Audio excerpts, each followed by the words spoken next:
Yahú es el creador de los cielos y la tierra y todo cuanto en él existe. No hay nada que se esconda de su voluntad. Él fue, él es y él será. Estamos en el mes cuarto y este mes cuarto tiene por nombre Con tu emuná edifica la casa. En pocas palabras, Yahú nos está llamando a ustedes, a mí, para que podamos edificar la casa, pero de la única manera que se edifica la casa es a través de la emuná, a través de la fe. Así que vamos a hablar de la fe y yo quiero invitarlos, por favor, que tomen lápiz, papel, que escriban, porque, repito, este es el centro de investigación de la Torá. O sea, aquí investigamos la Torá a fondo, palabra por palabra. Hay muchas cosas, hay muchas personas que me dicen, pero ¿de dónde ustedes sacan eso? De la Torá, nada más que estamos investigando la palabra por palabra, letra por letra. Estamos teniendo mucho celo con las escrituras. Así que, como les dije antes, estamos en el mes cuarto y estamos en el mensaje del mes que es Con tu emuná edifica la casa. Con tu emuná edifica la casa. Estamos en la parashá número 16 y esta parashá tiene por nombre Beshalach. Beshalach, y Beshalach significa después que él los había dejado ir. O sea, después que el faraón dejó ir al pueblo de Israel de Misraim.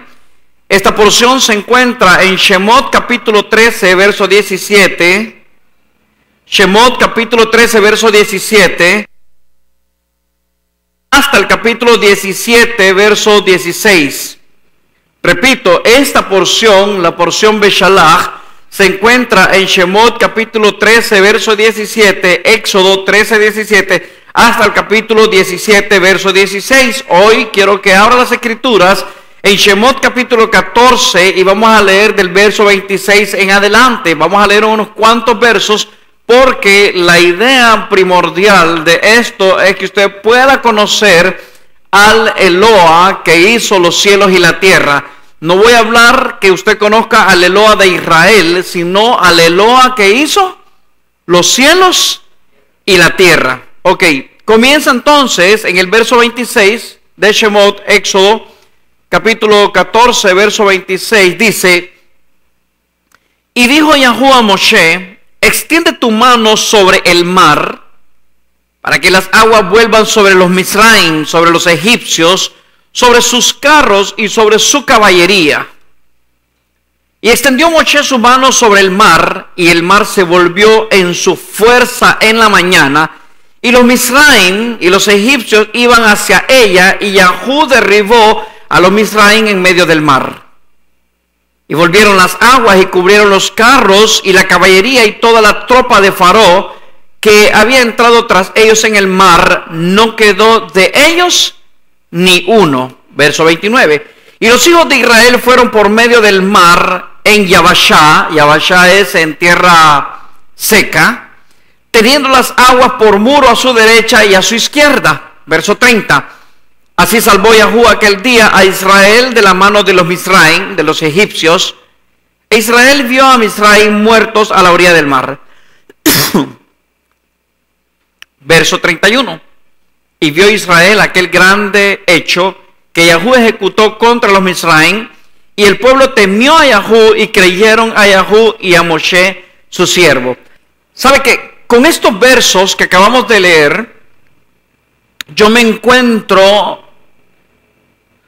una historia fabulosa, fantástica para nosotros, una historia verdadera, pero al mismo tiempo me encuentro con una guerra entre el bien y el mal. Me encuentro con una guerra entre el bien y el mal. Por supuesto, el mal es el faraón y el bien es Yahú. Así lo miramos, ¿verdad? Y así siempre nos lo han enseñado, y lo enseñan en películas, lo enseñan en revistas, nos lo enseñan en la historia, y siempre miramos eso. Pero quiero recordarles a ustedes que somos el pueblo del libro, somos el pueblo de Israel y somos hijos del el Eloa, creador de los cielos y la tierra y todo cuanto existe. Entonces yo me he encontrado con una guerra entre el bien y el mal, donde nosotros miramos que Yahú echó a la mar al jinete y al caballo, lo echó a la mar, destruyó los carruajes del faraón y mató a todos los egipcios, a todo el ejército egipcio. Ahora, me hago una pregunta con esto, y es que nosotros todas estas historias las encontramos en un libro que le llamamos la Torá, que también es conocido como la Biblia, como las Escrituras. Y hay algo que debemos aprender de este libro. Vamos a ver qué es lo que significa o qué representa para la gente o qué es realmente las Escrituras o qué es la Biblia. Y digo la Biblia para que la gente logre entenderme de qué voy a hablar. Fíjense que encuentro que la Biblia es un libro de inspiración divina. Número 1. Número 2, es un manual de instrucciones para la vida. O sea, hice una recopilación de lo que la gente entiende por lo que es la Biblia, la Torá, las Escrituras. Contiene respuestas tanto espirituales como terrenales. Muestra una guerra entre el bien y el mal, en la cual al final el bien vence al mal. O sea, en pocas palabras, es un manual para muchos de casualidades. Escuchen lo que le voy a decir, por favor.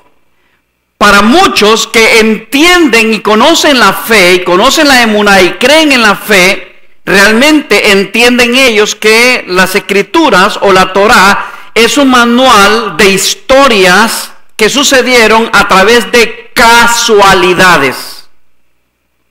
Casualidades. O sea, en pocas palabras,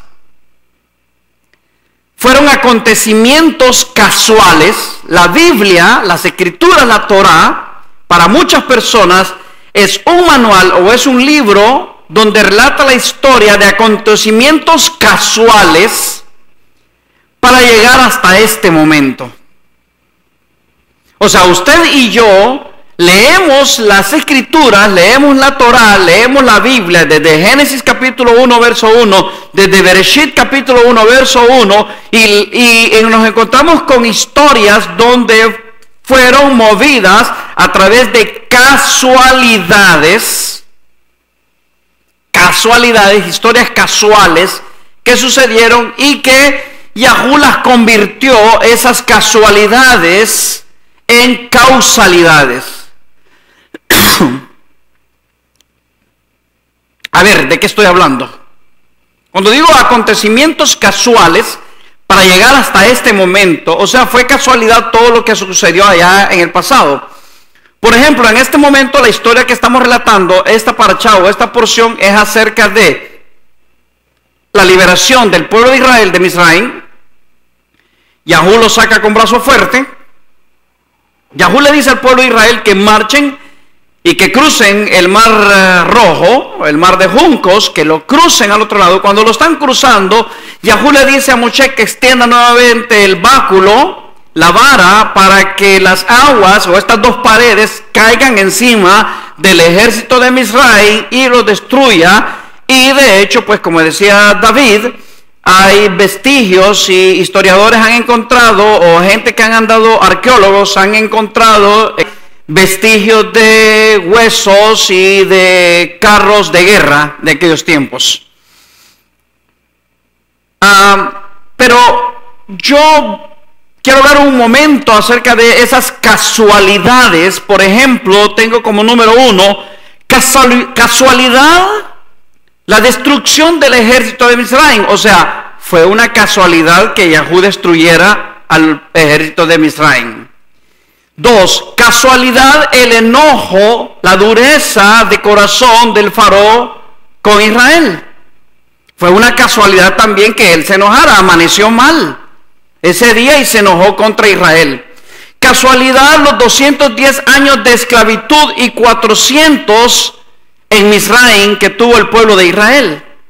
Fue una casualidad que Joseph se convirtiera en virrey, en el segundo al mando de Egipto. También fue una casualidad. Casualidad que Joseph fuera llevado preso. Imagínense, yo lo estoy llevando de los tiempos de Moshe hacia atrás, ¿ok? En la historia.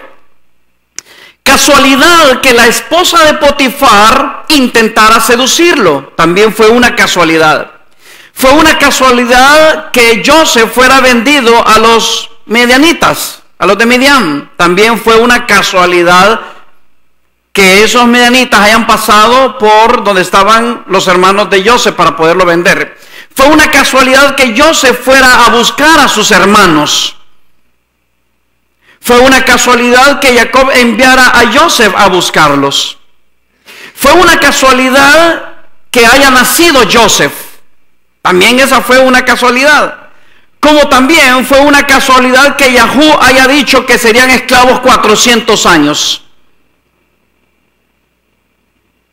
Se acaba de encontrar usted una lista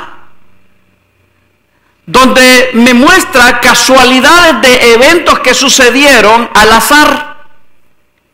O sea, fue una obra del destino, todo lo que sucedió hasta este momento que estamos leyendo en las Escrituras, que Yahú mandó a Moshe que extendiera su báculo, su vara, sobre el mar, para que las aguas se rompieran y vinieran y cayeran sobre los Misraim, sobre el ejército de Egipto. Fue una casualidad. Y usted empieza a ver todas estas casualidades hasta que yo me encuentro con la casualidad que Yahú le dijo a nuestro padre Abraham: ten por seguro, le dice, que tu descendencia será esclava 400 años en Egipto.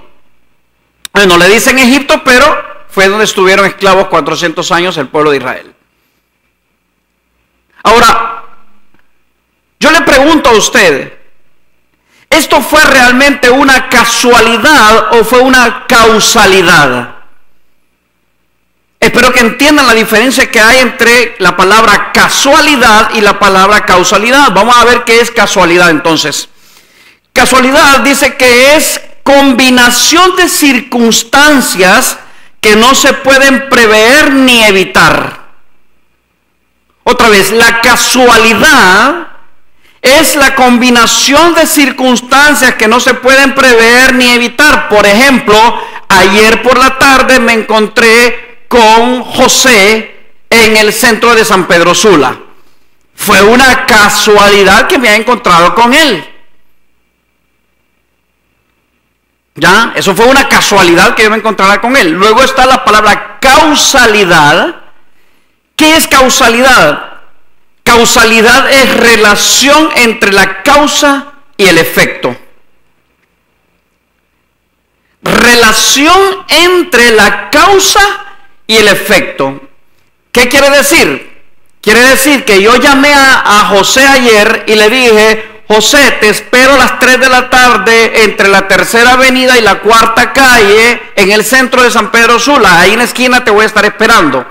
O sea, yo causé una llamada para que José estuviese en ese lugar que yo le dije a la hora tal.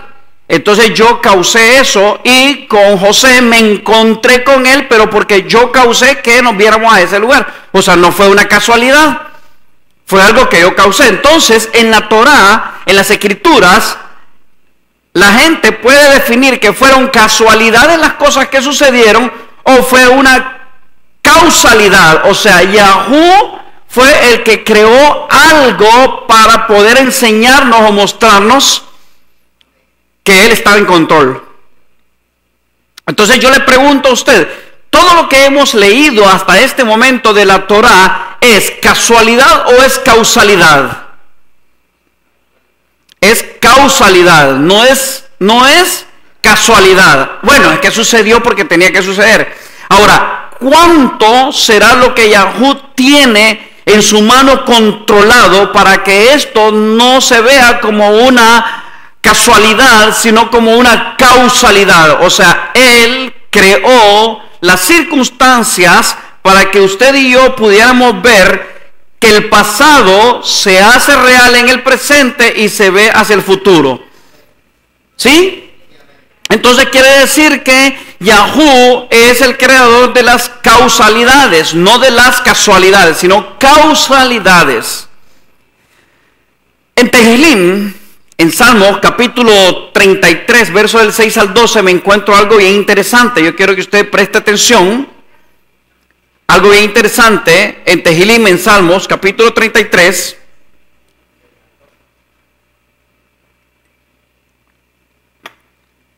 Capítulo 33, mire lo que dice. Versos del 6 al 12 dice: por la palabra de Yahú fueron hechos los Shamaim, fueron hechos los cielos, y todo el ejército de ellos por la ruaj de su boca. ¿Ok? Él junta como montón las aguas del mar, Él pone en depósito los abismos. Tema a Yahú toda la tierra, teman delante de Él todos los habitantes del mundo. Verso 9, porque Él dijo y fue hecho, Él mandó y existió. Cuando yo leí este verso 9, porque Él dijo y fue hecho, Él mandó y existió, wow. O sea, Él hizo el pasado, Él hizo el presente, Él hizo el futuro, porque desde el momento que se habla de la palabra existencia, o desde el momento que se habla de que algo existe, es porque fue creado. O sea, nuestro futuro ya está creado, el pasado ya está creado. No hay nada que se escape de Él. Por eso es que esto no es casualidad, esto es causalidad. ¿Ok? Otra vez, porque Él dijo y fue hecho. Él mandó y existió. Verso 10. Yahú hace nulo el consejo de las naciones y frustra las maquinaciones de los pueblos. ¿Sabe que cuando yo leo esto, ustedes saben que yo creo en la predestinación y yo no creo en el libre albedrío? Porque el libre albedrío es cuando yo entro en mis decisiones y yo soy el que decido hacer con mi vida y con el entorno lo que yo digo. Eso es mi libre albedrío. Otra vez, Yahú hace nulo el consejo de las naciones. O sea, según creemos nosotros que nosotros tenemos el control, y frustra las maquinaciones de los pueblos. O sea, las cosas se hacen como Él dice, cuando Él dice, y no hay nada que vaya a mover su consejo. El consejo de Yahú permanecerá para siempre. Los pensamientos de su corazón por todas las generaciones. Bendito sea Yahú. Ahora, mire qué interesante, verso 12. Dichosa la nación cuyo Elohim es Yahú, el pueblo que Él escogió como heredad para sí. O sea, Yahú planificó absolutamente todo y no hay nada que se escape, no hay nada que se vaya fuera de sus manos. Él tiene control absoluto de lo que fue, de lo que es y de lo que será. Así que cuando yo estoy viendo entonces a un Moshe que está haciendo el recuento de la historia de lo que Yahú lo mandó a hacer cuando le dijo, extiende tu brazo sobre el mar para que las aguas caigan, es porque Yahú ya esto lo tenía hecho, planeado, dicho. Él hizo, existió y se fue dando. Entonces Moshe va a comenzar a hacer un cántico donde va a hablar de la grandeza de Yahweh. Y aquí viene algo interesante. Y en Shemot capítulo 15, verso 1, que es el famoso cántico de Moshe, miren lo que dice Moshe. Entonces cantó Moshe y los hijos de Israel este cántico a Yahweh. O sea, no solamente lo cantó Moshe, sino que también lo cantaron los hijos de Israel. Y dijeron, cantaré yo a Yahweh porque se ha magnificado grandemente, echando al caballo y su jinete en el mar. ¿Por qué iban a cantar ellos a Yahweh? ¿Por qué? Porque se ha magnificado grandemente. Entonces les tengo una pregunta. ¿Y si no se magnifica grandemente Yahweh?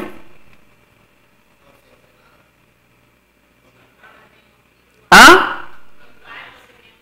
Exactamente. O sea, el ser humano está acostumbrado en magnificar a Yahweh si miramos que hay algo que sea a favor nuestro, pero cuando hay algo que no es a favor nuestro, no magnificamos a Yahweh. Entonces Moshe empieza diciendo, dice, entonces cantó Moshe y los hijos de Israel este cántico a Yahweh y dijeron, cantaré yo a Yahweh porque hoy se portó bien. Cantaré yo a Yahweh porque se ha magnificado grandemente, echando al caballo y su jinete en el mar. Ahora pregunto, igual magnificamos y cantamos a Yahweh cuando las cosas no salen como nosotros las estamos esperando. Ejemplo de ello, miremos en Yehoshua, en Josué capítulo 7, verso del 4 al 7. O sea, Yahweh siempre se magnifica a favor de mi deseo o en contra de mi deseo. Siempre Él se magnifica. Si hay una persona que esté pidiéndole a Yahweh que quiere que lo bendiga y es dueño de una funeraria, pues Yahweh va a mandar un muerto para esa funeraria. Entonces la magnificencia de Yahweh la va a estar viendo el dueño de la funeraria, pero la tristeza la va a llevar el que va a ir a enterrar a su muerto. Pero no importa cualquiera de las dos razones que sea, usted tiene que entender que aún en eso Yahweh se está magnificando. Yahweh no se magnifica por el cumplimiento de mis deseos. O sea, la verdadera emuná de Yahweh radica en lo que Él está haciendo, ya sea a favor mío o en contra mía, ya sea que me guste o no me guste, ya sea que esté correcto o no esté correcto según mi visión. Al final, todo lo que Yahweh está haciendo es tov, es bueno. Les decía que en Josué capítulo 7, verso del 4 al 7 dice, y subieron allá del pueblo como 3,000 hombres, los cuales huyeron delante de los de Ai. Y los de Ai mataron de ellos a unos 36 hombres. Estoy hablando de que los de Ai mataron a israelitas. Y los siguieron desde la puerta de Shebarim y los derrotaron en la bajada, por lo cual el corazón del pueblo desfalleció y vino a ser como agua. Verso 6.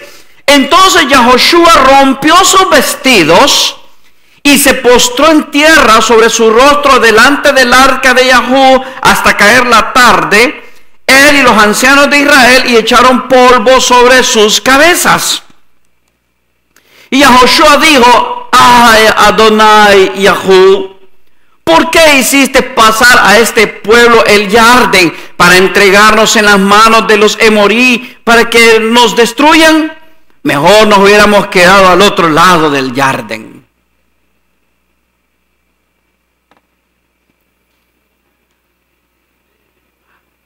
Hay una costumbre judía en donde cuando estamos de luto, por las razones que sean, hay un rompimiento de la ropa, pero hay una mitzvah, hay un mandamiento de Yahweh que dice que no romperás tu ropa cuando estés de luto.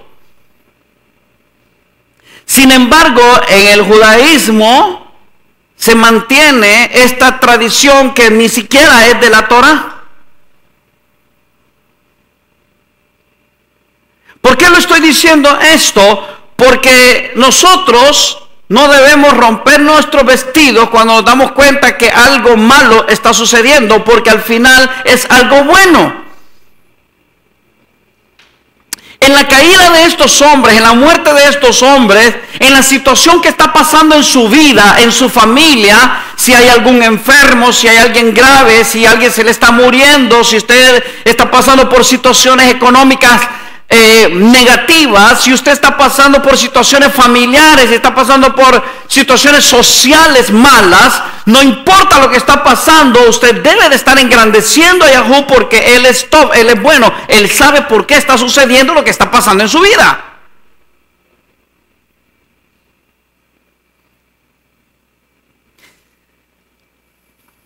De hecho, en Tehilín, capítulo 34, verso del 1 al 3 dice: bendeciré a Yahweh cuando las cosas me estén saliendo muy bien. Tehilín, Salmos capítulo 34, verso 1 dice: bendeciré a Yahweh en todo tiempo, su exaltación estará de continuo en mi boca. En Yahweh se exaltará mi alma, lo oirán los mansos y se alegrarán. Engrandezcan a Yahweh conmigo y exaltemos aún a su nombre. Mire, le voy a decir algo, y lo digo por mí.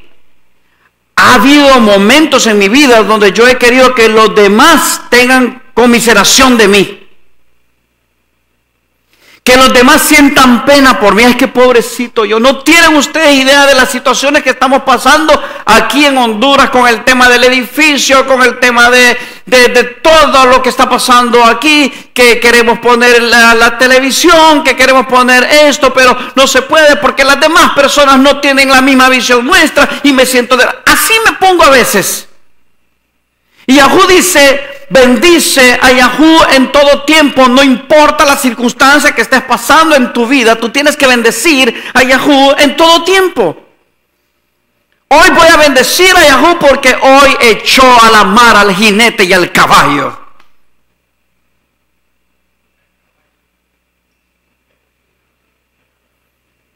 O sea, tenemos un pensamiento de caballo, dijo alguien por ahí.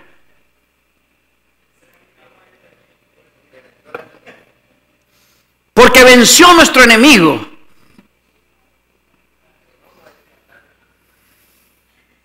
O sea, hay algo que tenemos que aprender nosotros que es causa-efecto. Causa-efecto. O sea, Yahweh es alguien que trabaja con el tema de causa-efecto.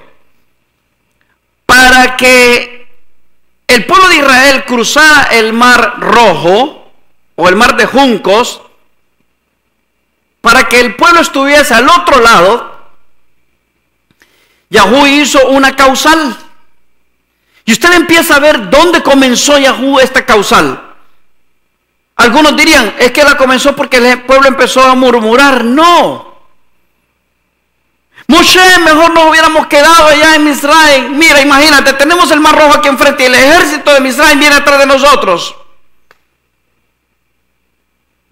Yahweh dice causa-efecto.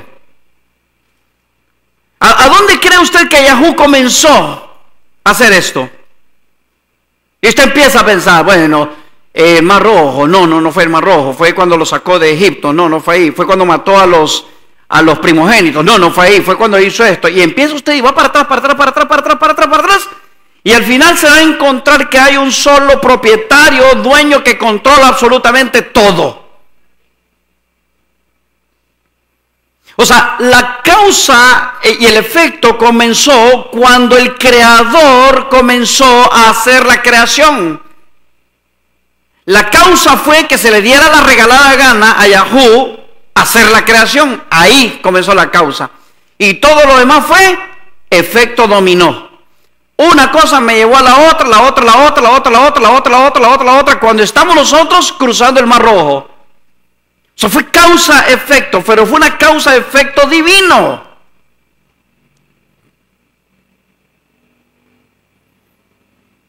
Le hago una pregunta, ¿por qué La descendencia de Abraham fue esclavizada 400 años. ¿Cuál fue la causa?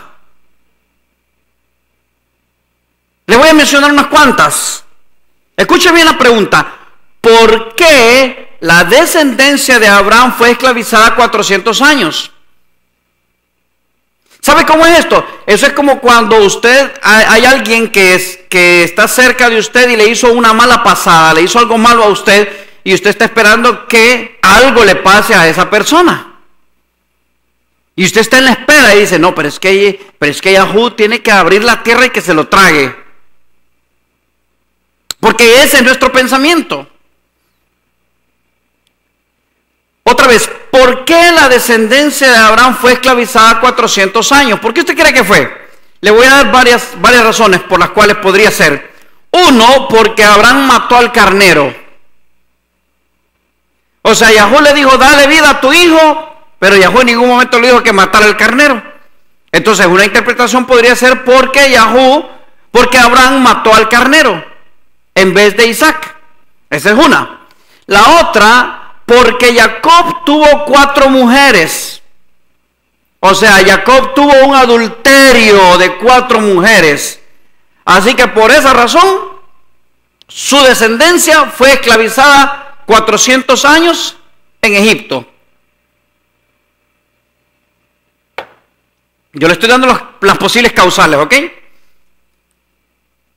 Porque los hermanos de Joseph lo vendieron. Como los hermanos de Joseph lo vendieron a él, Yahú dijo, los voy a esclavizar 400 años. Lo que no saben es que me voy a llevar a Egipto a Joseph y después ellos van a ir donde Joseph. Y van a ser esclavos 400 años a partir de ese momento. Puede ser otra causalidad. Lo otro, porque Israel era idólatra. Es que ese pueblo judío o ese pueblo de Israel era idólatra. Por eso es que estuvieron esclavizados 400 años. Y lo otro es porque la boca de Yahú lo había dicho. Si yo le pregunto a usted, el pueblo descendiente de Abraham, de Isaac y de Jacob fue esclavo 400 años porque Yahú lo había dicho, ¿cuándo? ¿Cuando se lo dijo a Abraham o desde el principio de la creación?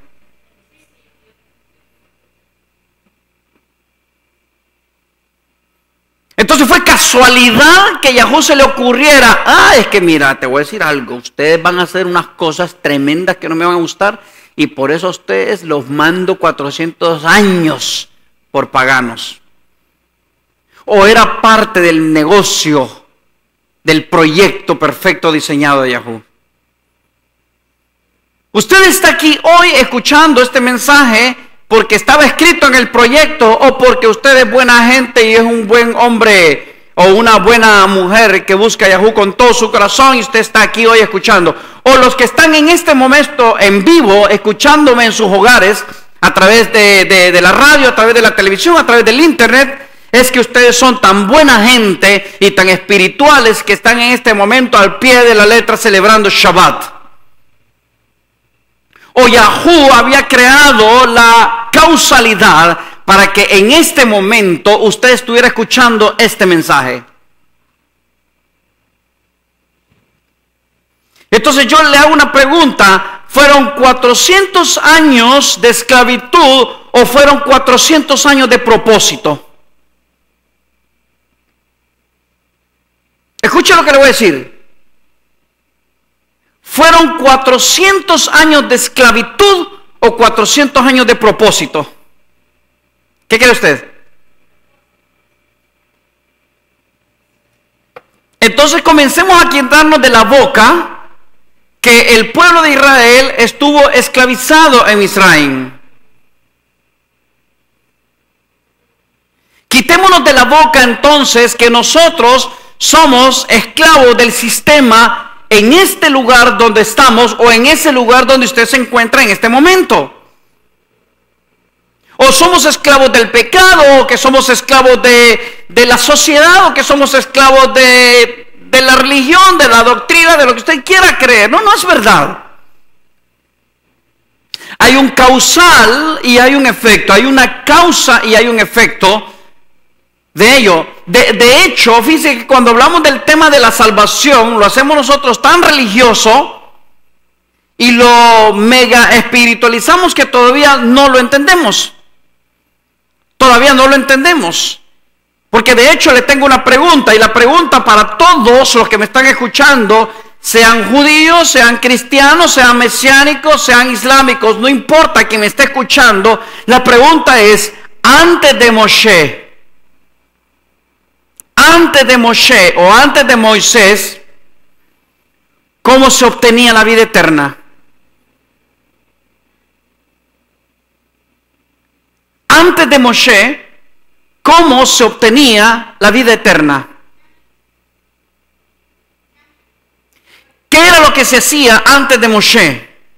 ¿Y por qué le estoy diciendo esto? Porque en Shemot capítulo 15, verso 2, quiero que lo volvamos a leer. Éxodo capítulo 15, verso 2 dice, mi valentía y canción es Yah.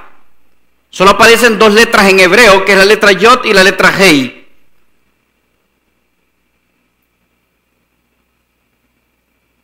Otzi besimcha Yah.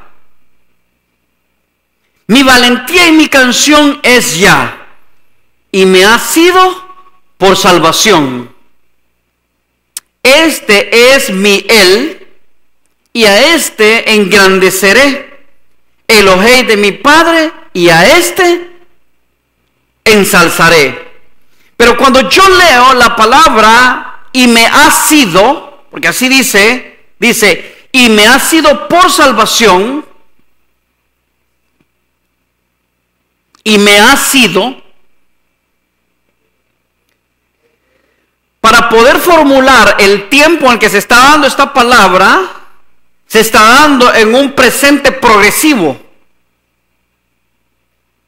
O sea, cuando está diciendo Moshe, y me ha sido por salvación, Moshe pudo haber dicho, y me fue por salvación, y me es por salvación, y me será por salvación. Moshe está usando en el hebreo la palabra Vayehili, y la palabra Vayehili dice, y me ha sido.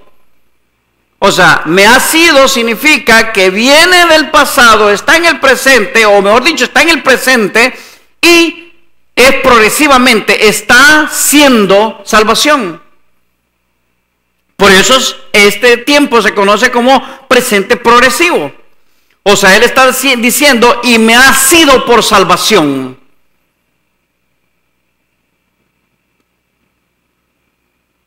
Entonces yo les hice la pregunta a ustedes. Si lo vamos a ver nosotros según las religiones y las doctrinas que cada quien enseña, en el cristianismo la salvación es que Jesús murió en la cruz del Calvario, derramó su sangre preciosa y gracias a su resurrección obtienen la vida eterna a través de su muerte y resurrección. Eso está en el cristianismo. En los tiempos de la ley, cuando Yahweh instituye a Moshe el sacerdocio levítico, le dice que para perdón de pecados vas a presentar machos cabríos, y para esto vas a presentar tal animal, y para esto tal animal, y para esto tal animal. O sea, Yahweh le da una serie de directrices a Moshe para decir, así es como ustedes van a encontrar el perdón de pecados y poder encontrar la redención. ¿Ok? El problema que yo tengo es que antes de este capítulo 15, el pueblo de Israel, o los hijos de Israel, incluyendo a Joseph, me pregunto cómo habrá sido el trato con ellos para el tema de la vida eterna.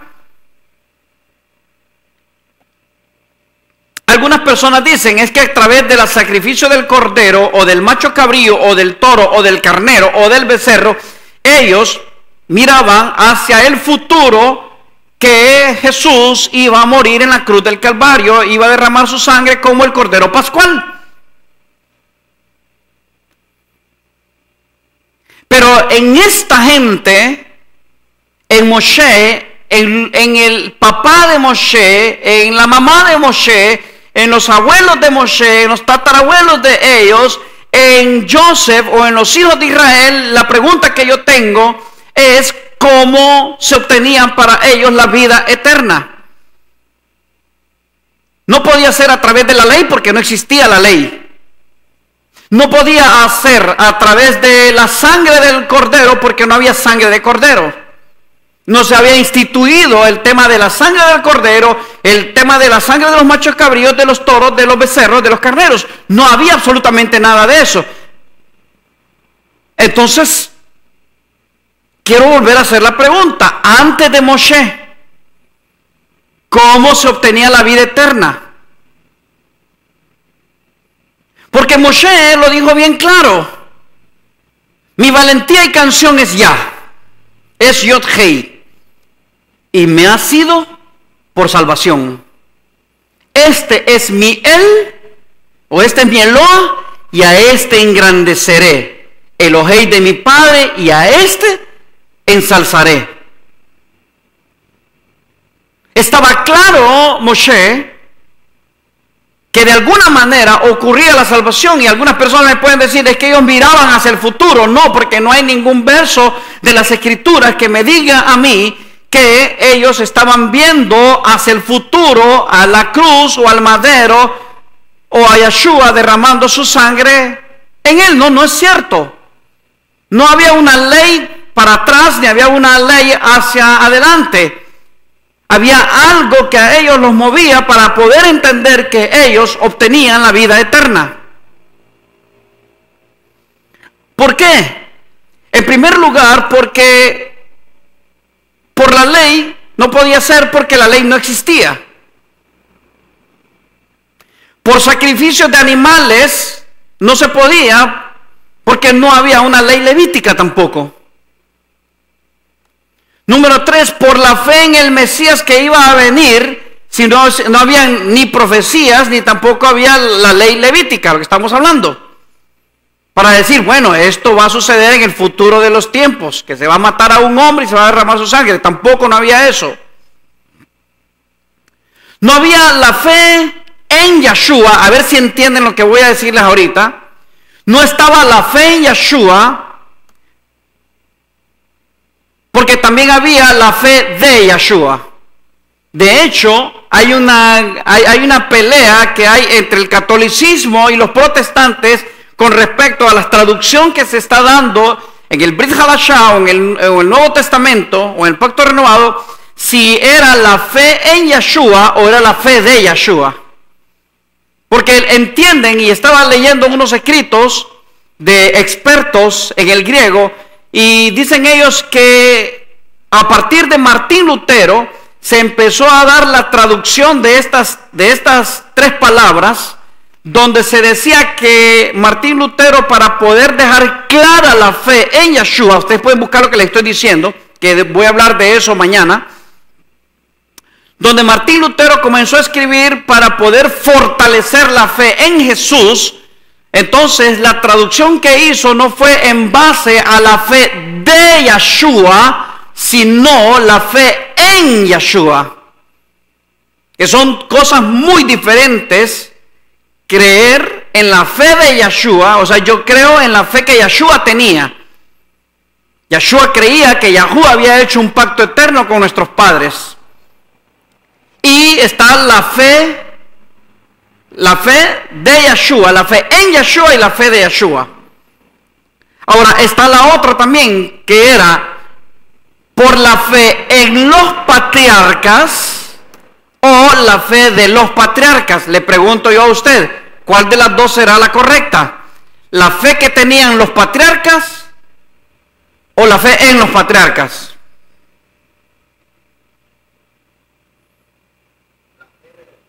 Era la fe de los patriarcas, exacto. O sea, cuando usted lee, de hecho, cuando usted lee Hebreos capítulo 11, Hebreos capítulo 11, yo le aconsejo que lo lean todos, por favor. Hebreos capítulo 11, y usted va a leer que siempre va a decir la fe que tuvo Noah a Yahú, la fe que tuvo la fe que tuvo, la fe que tuvo, la fe que tuvo. Todos ellos tuvieron una fe. ¿En quién? ¿En ellos? ¿En Yeshua? ¿En quién tenían ellos la fe puesta?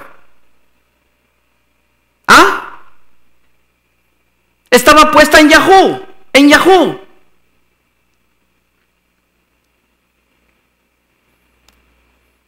Por la fe en Yah. Entonces no era la fe en los patriarcas. ¿Por qué le estoy diciendo esto? Porque mira, hay algo bien interesante. Cuando Yahú bendice a Abraham, oiga lo que Yahú le dice a Abraham: en ti serán benditas todas las familias de la tierra. Yahú le está diciendo que es en él. En él, en Yahú, no, ¿verdad? En hebreo dice Kol mishpechot ha'adamah. Kol mishpechot ha'adamah. O sea, le está diciendo: en ti serán benditas todas las familias de la tierra. Entonces yo le pregunto, tenemos dos formas de interpretar. O creemos en Abraham y mi fe está puesta en Abraham, o creo en la fe que tuvo Abraham para con Yahú. ¿Cuál de las dos cree usted que sea la correcta? ¿En Abraham o la fe que tuvo Abraham? En la fe que tuvo Abraham. Entonces yo creo en Yeshua o la fe que tuvo Yeshua. En la fe que tuvo Yeshua. Por eso quiero invitar a todas las personas para que comiencen a buscar, por favor, las traducciones, qué es lo que dicen los expertos en griego con respecto, porque hay una discusión fuerte que hay entre si era la fe en Yeshua o la fe de Yeshua. Yo creo en la fe de Yeshua. En esa creo yo. Entonces, la fe de los patriarcas era la fe en Yah. La fe de los patriarcas es la fe en Yah.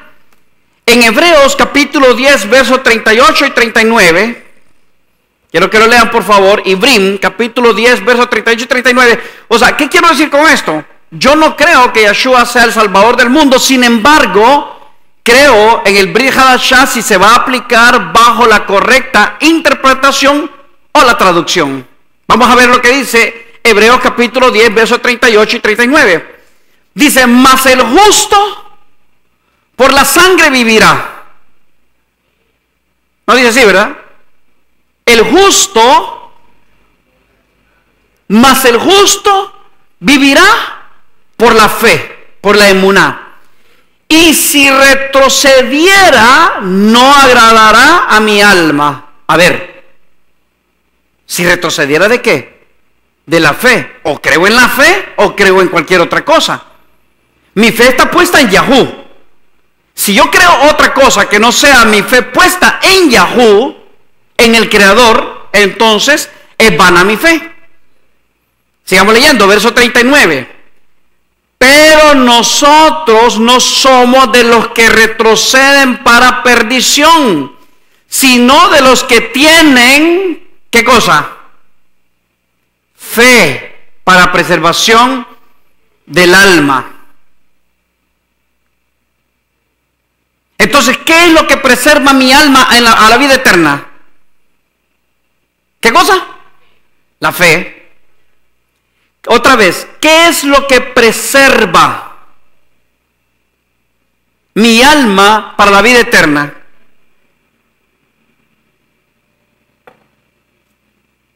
La fe. ¿Qué fue lo que tuvo entonces nuestro padre Abraham, Isaac y Jacob? ¿Qué fue lo que ellos tuvieron? Ellos estaban viendo hacia el futuro, la sangre, creación, o ellos tenían en ese momento una fe, ellos como criatura y Yahú como creador. ¿Qué era lo que conectaba a Yahú con ellos? ¿Ah? Era fe, era emuná. Pero nosotros no somos de los que retroceden para perdición, sino de los que tienen fe, de los que tienen emuná para preservación del alma. Entonces la pregunta es, ¿por qué exaltamos a la creación antes que al creador?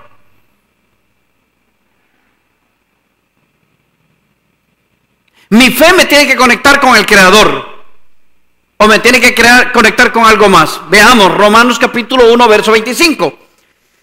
Ya que cambiaron la verdad de Elohim por la mentira, honrando y dando culto a las criaturas, o sea, creación, antes que al Creador, el cual es bendito por los siglos. Independientemente de lo que la gente quiera creer, esto lo digo yo, no quiere decir que yo esté en lo correcto o esté equivocado, pero quiero preguntarles algo. Sangre, cruz, carne,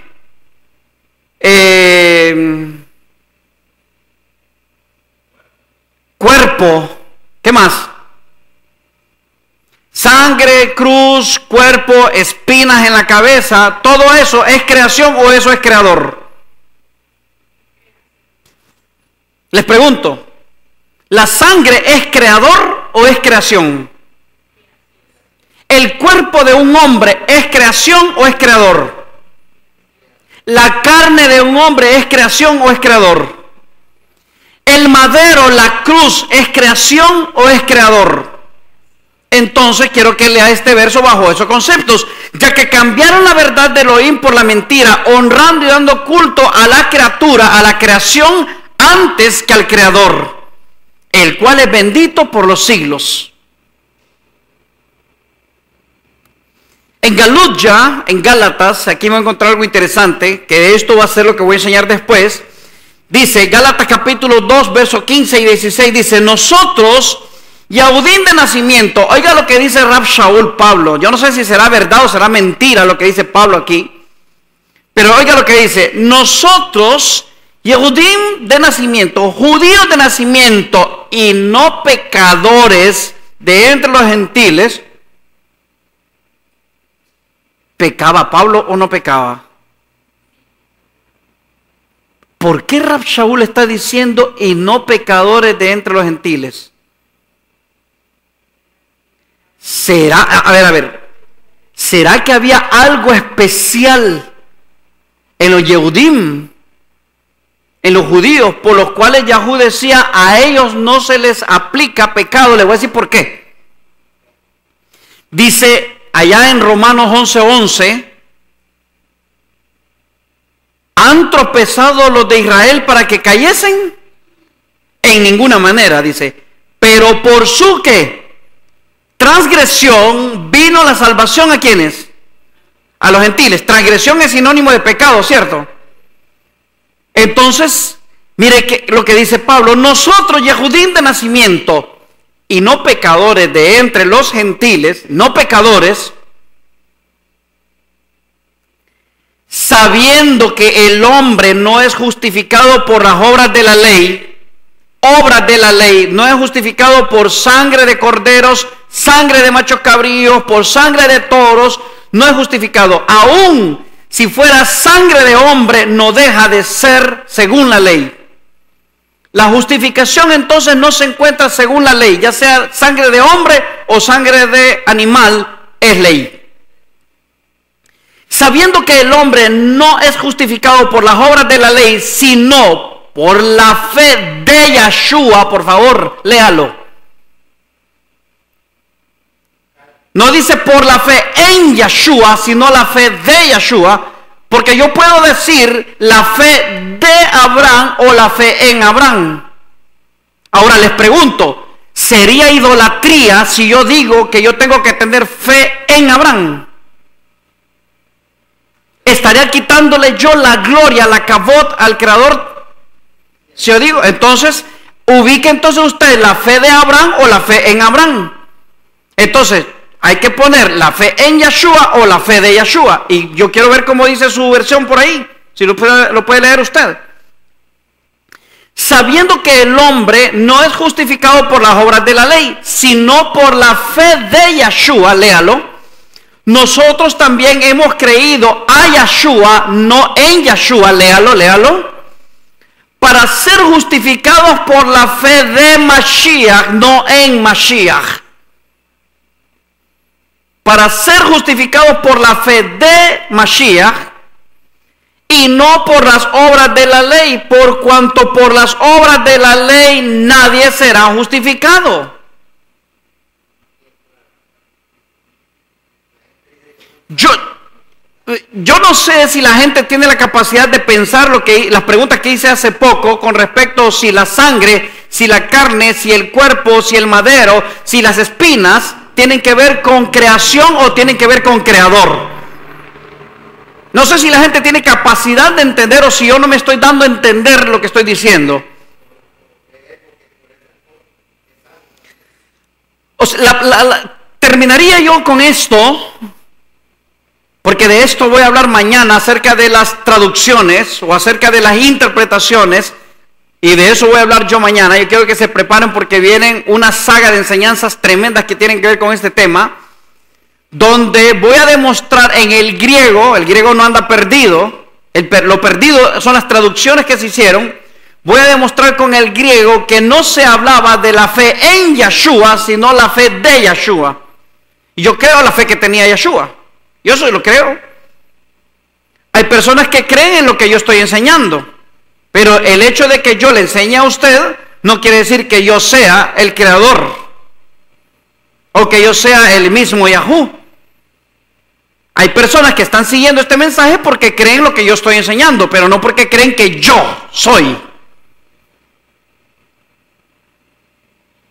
Por eso le digo, hay una gran diferencia entre la fe que tiene Jacob, la fe que yo tengo, o que usted tenga fe en mí.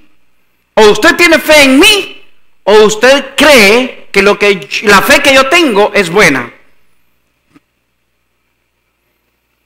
¿Para qué? Para que podamos edificar la casa. Acuérdese, por favor. Hay un verso que dice por ahí que sin emuná, sin fe, es imposible agradar a Yahú. Lo dice Habacuc, hay muchas partes en las escrituras. Sin fe, sin emuná, es imposible agradar a Yahú. Ahora, quizás yo voy a estar equivocado con lo que quiero cerrar, pero yo creo en la fe que tenía mi padre Abraham. Yo creo en la fe que tenía Isaac. Yo creo en la fe que tenía Jacob. Yo creo en la fe que tuvo Moshe. En esa fe yo tuve. O sea, la fe que ellos tuvieron era que el creador de los cielos y la tierra era su salvación. Que Yahú los bendiga y que Yahú los guarde, que Yahú haga resplandecer su rostro sobre usted, que Yahú se incline favorablemente a usted y que Él pueda darle mucha paz. Yavareja Yahú beishmereja, Yael Yahú panaveleja bikuneja, Isa Yahú panaveleja beasim leja, shalom.